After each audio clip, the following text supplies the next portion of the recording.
മാവന്റെ മോദിയുടെ ബയോപിക്, അതില് ഉണ്ണി മുകുന്ദനാണ് നായകൻ. കേട്ടിരുന്നോ? ഒരു വാർത്ത കേട്ടിരുന്നോ? അത് ഞാൻ കേട്ടിട്ടുണ്ടായിരുന്നു. പിന്നെ ചെക്കന്റെ സ്വഭാവം കേട്ടിടത്തോളം അടിയായിരുന്നു. ഇങ്ങനെ ടൈപ്പാ, വലിയ സമയം പിടിക്കില്ല.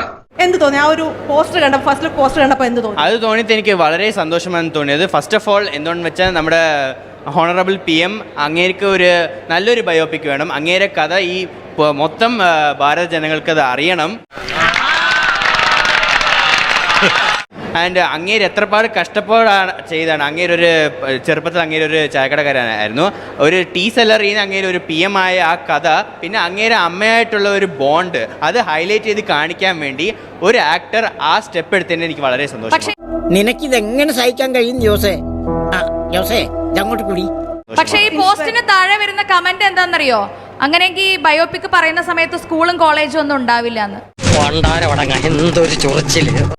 അങ്ങനെ എനിക്ക് തോന്നുന്നില്ല. ഇത് ഈ പോസ്റ്റർ വരെ അങ്ങേര് ഉണ്ണിമുകുന്ദൻ ആ ക്യാപ്ഷൻ ഇട്ടിരിക്കുന്നു. ഇതിൽ ഹൈലൈറ്റ്, ഈ സിനിമ ഹൈലൈറ്റ് ചെയ്യാൻ പോണത് നമ്മുടെ ഹോണറബിൾ PM-ഉം അങ്ങേരെ മദർ ആയിട്ടുള്ള ബോണ്ട് ഹൈലൈറ്റ് ചെയ്യാൻ വേണ്ടിയിട്ടാണ്.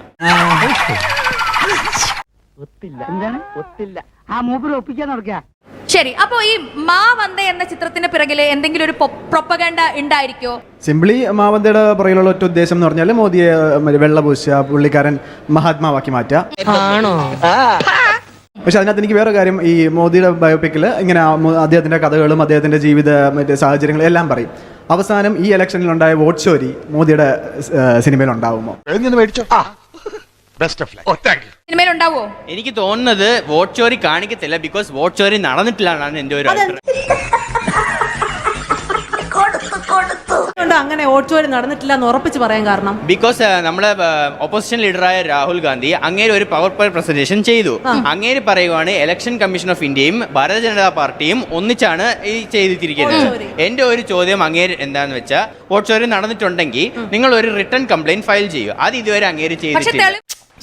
പിന്നെ നാണക്കെടുത്തി. തെളിവ് സഹിതം രാഹുൽ ഗാന്ധി അത് ചൂണ്ടിക്കാണിച്ചിരുന്നു ജനങ്ങൾക്ക്. പക്ഷേ ആ തെളിവ് സുപ്രീം കോടതിക്കോ ഇല്ല ഇലക്ഷൻ കമ്മീഷനോ അയാൾ പ്രസന്റ് ചെയ്തിട്ടില്ല. പ്രതിഭയാണ്, പ്രതിഭാസമാണ്. രാജ്യത്തിലുള്ള ഇത്രയും പേരുടെ വോട്ടേഴ്സ് ID, വോട്ടേഴ്സ് ഡീറ്റെയിൽസ് ബുക്കിൽ മാനുവലായിട്ട് കൊടുക്കുമ്പോൾ അത് വായിച്ചെടുക്കാനായിട്ട് 6 മാസം കൊണ്ട് രാഹുൽ ഗാന്ധിയും പുള്ളിയുടെ ടീമും കൂടെ ചേർന്നിരുന്നാണ് 6 മാസം കൊണ്ട് വായിച്ചെടുത്തത്. പണിയെടുത്ത് തിന്നണമെന്നൊക്കെ ആഗ്രഹമുണ്ട് സാറേ, പക്ഷെ പറഞ്ഞു പറ്റിച്ച് തിന്നാലേ വായിന്നിറങ്ങുള്ളൂ. ശീലായിപ്പോയി. ഈ വോട്ട് ചോരി നടന്നിട്ടില്ല എന്ന് പറയാൻ കാരണം, ഒന്ന്, ഈ ഡോക്യുമെന്റ് പ്രിപ്പയർ ചെയ്തിരിക്കുന്നത് മ്യാൻമാറിലാണ്, ഇന്ത്യയിലല്ല.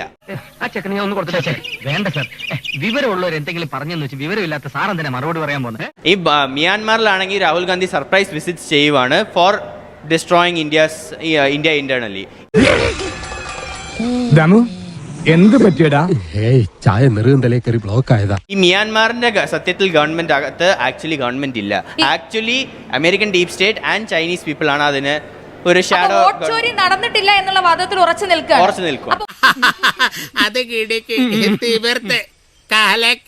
ഈ വോട്ട് ചോരി നടന്നിട്ടില്ല എന്ന അഭിപ്രായമുള്ള വേറെ ആരെങ്കിലും ഇവിടെ ഉണ്ടോ? വോട്ട് ചോരി നടന്നിട്ടില്ല എന്ന് വാദിക്കുന്ന ആരെങ്കിലും ഉണ്ടോ? ആരുമില്ല. എല്ലാവരും പറയുന്നത് വോട്ട് ചോരി നടന്നിട്ടില്ല. എന്നിട്ട് താങ്കൾ മാത്രം എന്താണ് ഈ വോട്ട് ചോരി നടന്നിട്ടില്ല എന്ന വാദത്തിൽ ഇപ്പോഴും ഉറച്ചു നിൽക്കുന്നത്? തന്തയ്ക്ക് പറഞ്ഞതുകൊണ്ട്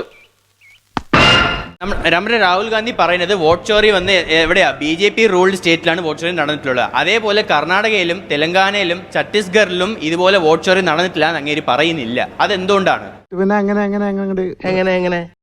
കോൺഗ്രസ് ജയിച്ച സ്ഥലത്തിൽ വോട്ട് ചോരി നടന്നിട്ടില്ല എന്നും BJP ജയിച്ച സ്ഥലങ്ങളിൽ വോട്ട് ചോരി നടന്നിട്ടുണ്ടെന്ന് പറയുന്നു. ഈ ECI എന്താ ബയസ്ഡ് ആണോ? ഓരോ സ്ഥലത്ത് കോൺഗ്രസ് സപ്പോർട്ട് ചെയ്യും, ഓരോ സ്ഥലത്ത് BJP സപ്പോർട്ട് ചെയ്യും. അത് എവിടുത്തെ ഒരു പാർഷ്യാലിറ്റി കാണിക്കും? എന്താ ഉറക്കം വരുന്നു. ഇപ്പം ഞാൻ പറഞ്ഞല്ലോ, ഞാൻ BJP സപ്പോർട്ട് ചെയ്യാനോ അല്ലെങ്കിൽ കോൺഗ്രസ് സപ്പോർട്ട് ചെയ്യാനോ വേണ്ട. ഇത് നമ്മൾ ഓരോരുത്തരുടെയും പ്രശ്നമാണ്. നമ്മളെല്ലാം ഇറങ്ങേണ്ട ഒരു കാര്യമാണ്. ഇപ്പം നമ്മൾ നേപ്പാളിൽ ഇഷ്യൂ കണ്ടു, നമ്മുടെ ഗ്യാസിൽ ഇഷ്യൂ ഉണ്ടായപ്പോൾ നമ്മളെല്ലാം അതിന് സ്റ്റോറി ഇട്ടു, നമ്മളെല്ലാവരും സപ്പോർട്ട് ചെയ്തു. പലസ്തീനിൽ ഇഷ്യൂ ഉണ്ട്, നമ്മളെല്ലാവരും സപ്പോർട്ട് ചെയ്തു.